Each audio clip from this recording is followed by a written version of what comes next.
God's people have always defaulted to external conformity. Always.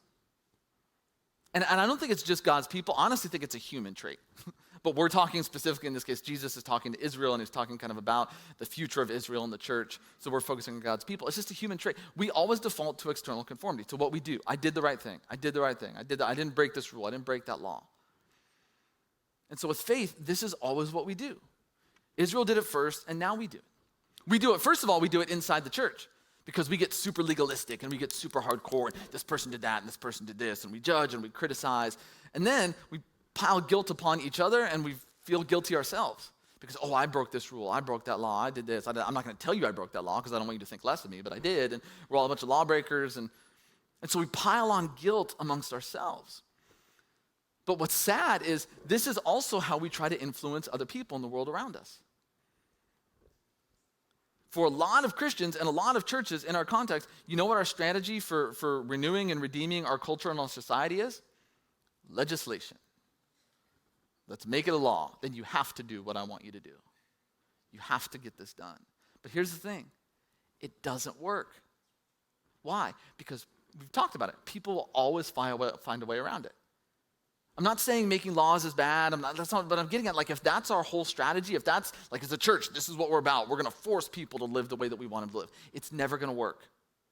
Everybody's going to find a way around it. And not only that, I would argue, it's not even what Jesus asked us to do. Paul, at one point, in the book of Acts, Paul's like the guy who like plants churches all over the Roman Empire. Paul's getting mad at all these people who are demanding people who live by the law. And here's what Paul says.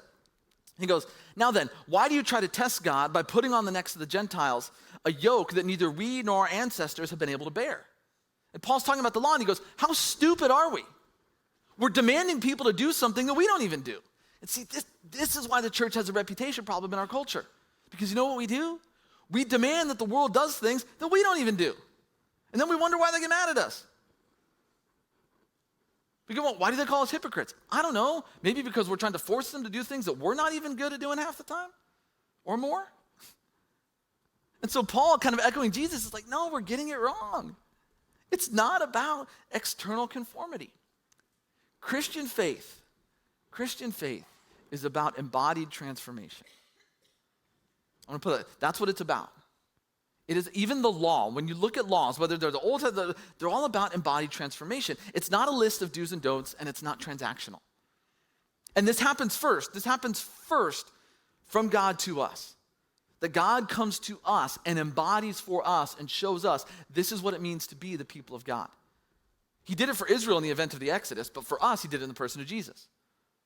Like the word they use is incarnation. John describes that God moved into the neighborhood.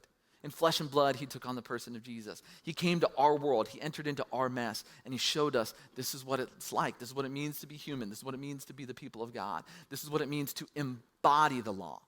Not just follow everything externally, but to actually embody it and to live as the people of God and to be a blessing to the world. And then after Jesus' death and resurrection, he leaves, but he sends his Spirit. And he says, I'm sending my Spirit, my presence to live among you. Why? To give you the power that you need to experience this internal transformation. Because again, what does Jesus say? Your righteousness has to exceed that of the Pharisees. How does that happen? It doesn't happen by external behavior. It happens because God's presence lives within us. And we structure our life in such a way as to create space for that presence to transform us. This is Jesus' point. This is what he's getting at. The law, the purpose of the law isn't about external conformity.